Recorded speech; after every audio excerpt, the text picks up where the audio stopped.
Hey everyone, and thank you so much for tuning into today's video. Today's video is going to be a budget planning video, but guess what? I'm bringing back out my notebook and taking it way back to when I first started making budget planning videos here on YouTube, which was probably over 2, maybe 3 years ago. I'm not 100% sure.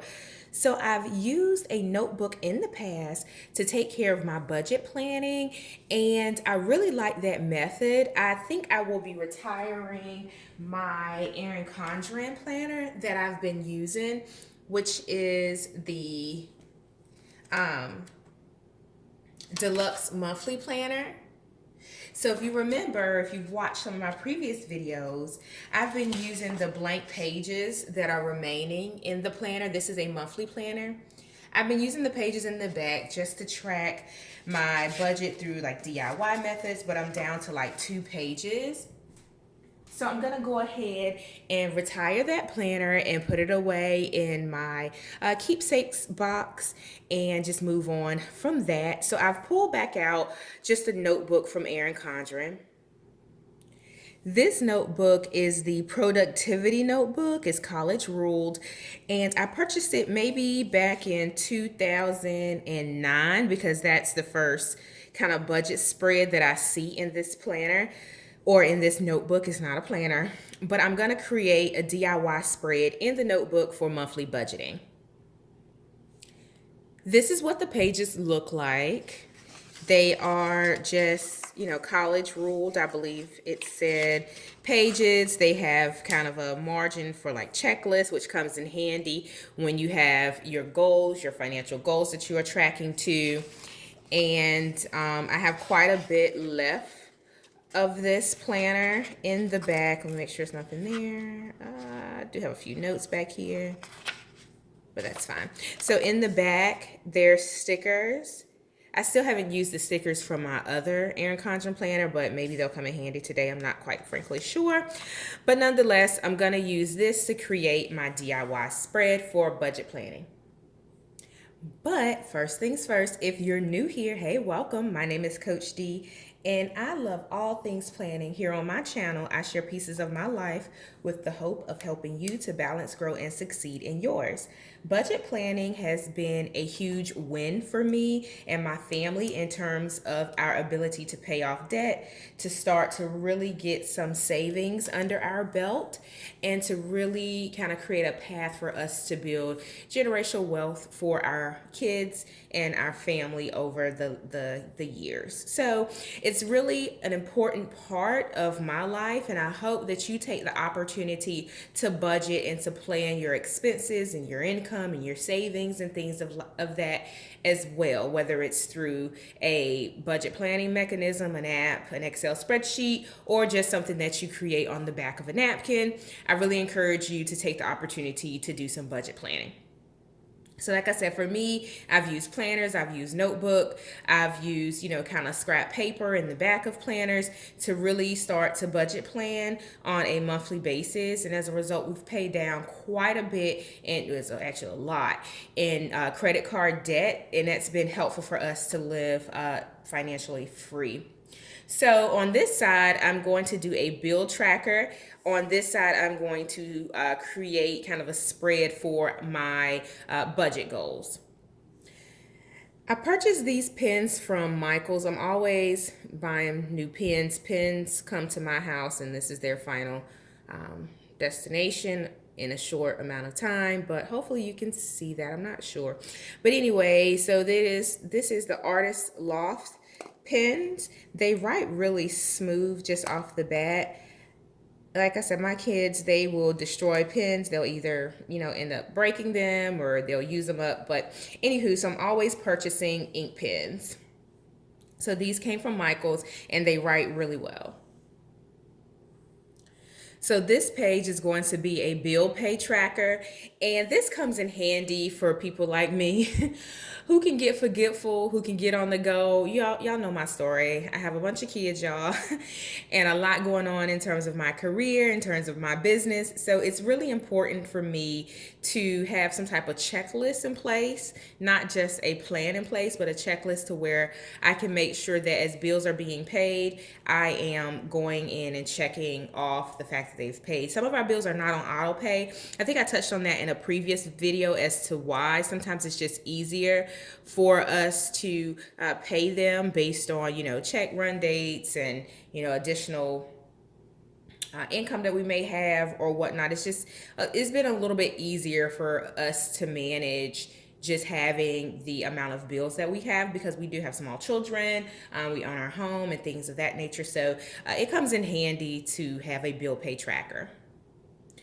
Not only that, when you track out your bills, so some of your bills that can vary, such as like your water bill, your electric bill, etc., you can kind of see any trends in your bills history in your planner. I mean, you can see it in your statements, but I don't really check those. I just go online, click pay, and be done with it. But you can see it in your planner if you're trending in a certain direction, up or down in terms of some of your bills.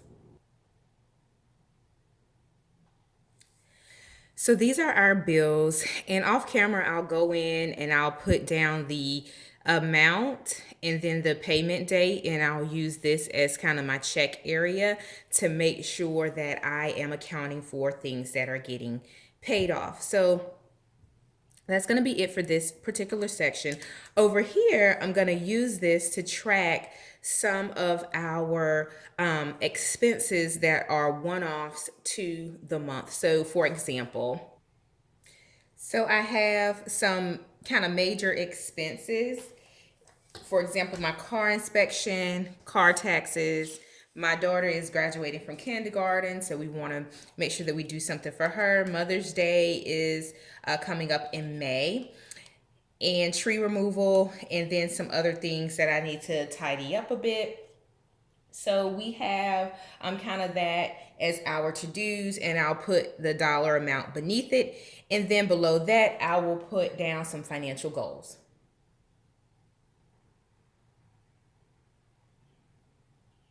All right, so the next section is going to be key dates.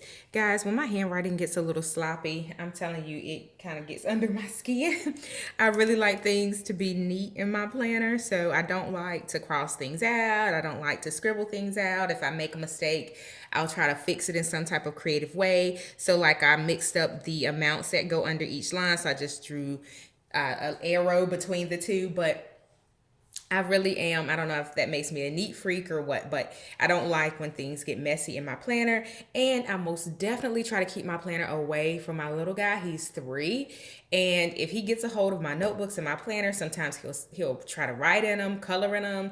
So that kind of makes my nerves a little bit bad. But anyway, nonetheless, I'm going to use this section for key dates, and then down here at the bottom, I'm going to create kind of a analysis section, if you will. So this will be where I'll jot down a couple of notes. So for example, one of our goals is to decrease spending on dining out, and this past month or in April, it's been crazy. We've kind of overdid it a little bit. So I want to make sure that I'm doing a pulse check of where we were last month, where we are this month, where we'll be in June. So just make sure we're trending in the right direction. I know it's about to be summertime. The kids are going to be, out of school. So maybe, they'll have the opportunity to run around a little bit. So that may contribute to additional spending on food or outings, activities. Maybe we're out and about in a little bit more, and then we just decide to grab food while we're out. But I do want to make sure we're keeping a pulse of that.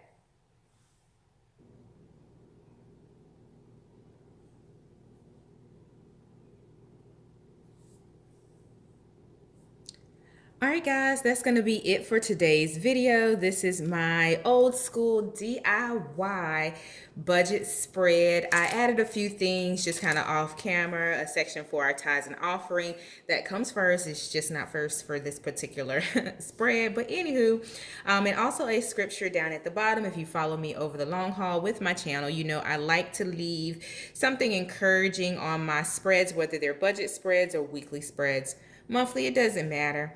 So the scripture I picked for this month, and I feel that it's fitting, is Matthew 6:21. For where your treasure is, your heart will be also. And just kind of the scriptures leading up to that, or the verses leading up to that, it talks about, storing up your treasure in heaven. Things on this earth will pass away. So I just want to be mindful of that. And it's all good. We want to have savings. We want to have things in place for our children. But at the end of the day, these things do not carry over with us or whatnot. But it's important to really focus on what really matters. And during the times that we are in, just staying grounded with, what matters is so important. So anyway, I'll leave you guys with that. If you're interested in this particular planner, it is from Erin Condren. I do have a link where you can save some money on this planner. It is in the description box. You can click on that and use my affiliate link. This is, again, the productivity notebook. I keep saying planner, y'all. It is not a planner. It is a notebook. So the productivity notebook, you can get this. You can use it for budget planning. You can use it for just notes as a notebook, or whatever is going to suit you in the season that you are in. So make sure that you give this notebook a try. Check it out. Again, use the link down below to save a little bit of money. And then the last thing I'll say, hit subscribe to this video. Give it a thumbs up. Hit subscribe. Giving me a thumbs up doesn't cost you anything. And make sure that you hit subscribe. My goal is to reach 1,000 subscribers by June. And I hope you can help me get to that goal. Until the next video, I'll just say bye for now.